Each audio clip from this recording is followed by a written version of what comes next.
हजुरलाई नमस्ते।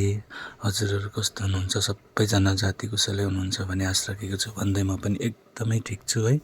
अन्त आज चाहिँ यसो अल्छी लाग्यो, ड्युटी पनि नाइट छ हो। अन्त माछा खानु मन पऱ्यो, अन्त माछा खानु मन परेर मैले माछा लिएर आएँ। अन्त यी माछा हो, अन्त मैले यसमा चाहिँ प्याज टमाटर लसुन अदुवा सबै सफा गरिसकेँ। अन्त त्यसमा तोरी पनि छ। अनि यसमा चाहिँ मैले प्याज र टमाटर चाहिँ ग्रेट गरिनँ, बाँकी सबै ग्रेट गर्नु छ। अहिले सफा गरिसकेको छु। अन्त यो मैले ग्रेट गरिसकेँ, सिलौटोमा पिसेँ।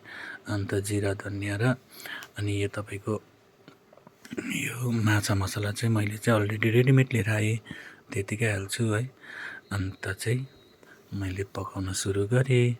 अन्त म चाहिँ यसरी बनाउँदैछु है।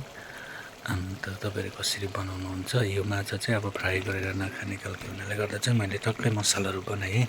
मसलाहरू बनाएर चाहिँ मसला मजाले पाकेर डढेको चाहिँ मनपर्छ नि त मलाई, डढेको जस्तो बनाएँ। अन्त त्यहाँबाट चाहिँ माछा हालेँ, हालेर मजाले एकछिन मजाले त्यो मसलामा मजाले पकाएँ है। अन्त चाहिँ मैले माछा हालेँ। अन्त फाइनली माछा पनि रेडी भइसक्यो। हजुरहरू कस्तो लाग्यो कमेन्ट गरिदिनुहोस् ल। Okay by, thank you.